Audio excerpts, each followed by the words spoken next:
পাবনার ঈশ্বরদীতে বাংলাদেশ জাতীয়তাবাদী দল বিএনপি এর উদ্যোগে দোয়া ও মিলাদ মাহফিল অনুষ্ঠিত হয়েছে। সিনিয়র রিপোর্টার জাহাঙ্গীর আলমের প্রতিবেদনে দেখুন বিস্তারিত। ক্যামেরায় ছিলেন সোহানুর রহমান। বিএনপির চেয়ারপারসন ও সাবেক প্রধানমন্ত্রী বেগম খালেদা জিয়া এবং প্রয়াত স্থানীয় বিএনপি নেতাদের আত্মার মাগফেরাত কামনায় এই অনুষ্ঠানের আয়োজন করা হয়।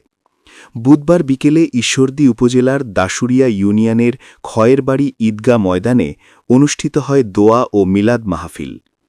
অনুষ্ঠানে প্রধান অতিথি হিসেবে উপস্থিত ছিলেন বিএনপির চেয়ারপারসনের উপদেষ্টা, পাবনা জেলা বিএনপির আহ্বায়ক এবং পাবনা ৪ আসনে বিএনপি মনোনীত ধানের শীষের প্রার্থী জননেতা হাবিবুর রহমান হাবিব। প্রধান বক্তা হিসেবে বক্তব্য রাখেন বাংলাদেশ জাতীয়তাবাদী দল বিএনপির জাতীয় নির্বাহী কমিটির সদস্য ও ঈশ্বরদী পৌরসভার সাবেক মেয়র মোহাম্মদ মোকলেসুর রহমান বাবলু। অনুষ্ঠানে সভাপতিত্ব করেন দাশুরিয়া ইউনিয়ন বিএনপির সভাপতি আব্দুস সামাদ সুলভ মালিথা। অনুষ্ঠানটি পরিচালনা করেন দাশুরিয়া ইউনিয়ন বিএনপির সাধারণ সম্পাদক নাজমুল হাসান মুকুল।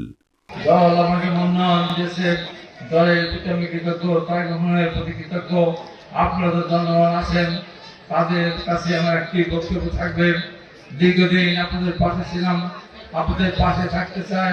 কোন ষড়যন্ত্রের জন্য আপনাদের এই প্রাণের প্রতীক শহীদ রাষ্ট্রপতি জিয়া রহমানের ধানের শেষ, দেশটিনী বেগম খালেদা জিয়ার ধানের শেষ, তারেক রহমানের ধানের শেষকে যেন কেউ মারিয়ে নষ্ট করতে না পারে, সেই জন্য 12 তারিখ পর্যন্ত আপনারা সজাগ থাকবেন।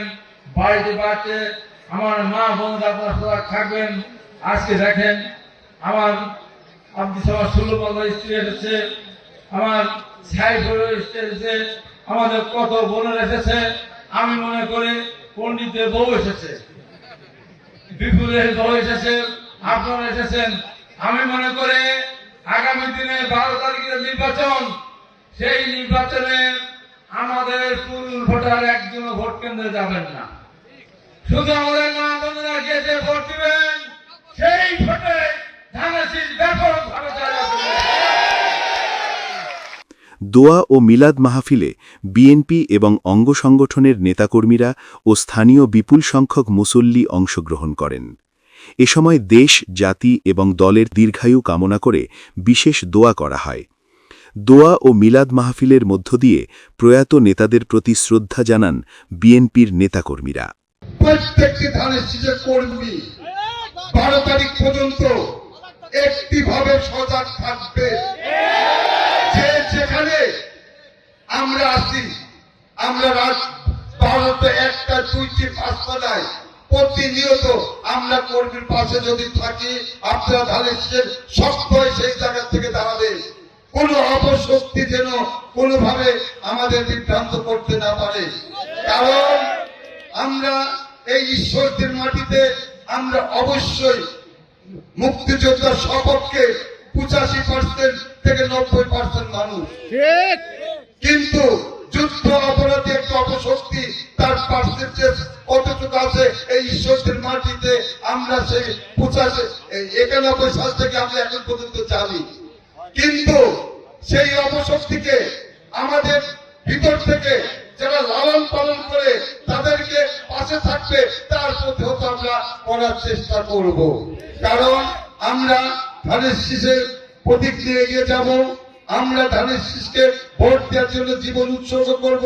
যারা আমাদের পাশে আছেন, যারা দূরে আছেন, আপনাদের কাছে আহ্বান জানিয়ে যায় যে আজকে যেরকম ছবির মতো লোক, আজকে যেরকম আমাদের সেনার মতো লোক, আজকে যেরকম হাজারো মানুষ ওই মহিলার মতো লোক, আজকে যারা ধানের শীষের বিভিন্ন কান্ডারিয়া, তারা ধানের শীষকে প্রতীককে ভালোবাসে বলে আপনাদের বিদ্রোহের কাছ থেকে আপনাদের কাছে দূরে চলে আসছে। আমি আমার দার্শনিক মানুষের কাছে উদাত্ত আহ্বান জানাবো যে হাবিবুর হাবিব যে সারা জীবন লালন করেছে, দার্শনিক নিয়ে প্রতিদিন চিন্তা করতে হয়নি, দার্শনিক নিয়ে কখনো ভাবতে হয়নি। আমি দার্শনিকদের কখনো নিঃস্বাধীন ভাবে রাজনীতি করে গেছি। আপনারা যেন হাবিবুর হাবিবকে ধানের শীষের প্রতীক এমন ভোট দিবেন, এই ভোটের ভারে অন্য জায়গায় ভোট যেন এখান থেকে মেকআপ হয়ে যায়, এই আহ্বান জানিয়ে আমি জানাচ্ছি যে প্রতীকে ভোট চেয়ে সবাইকে ধন্যবাদ জানিয়ে আমার সংক্ষিপ্ত বক্তব্য শেষ করতে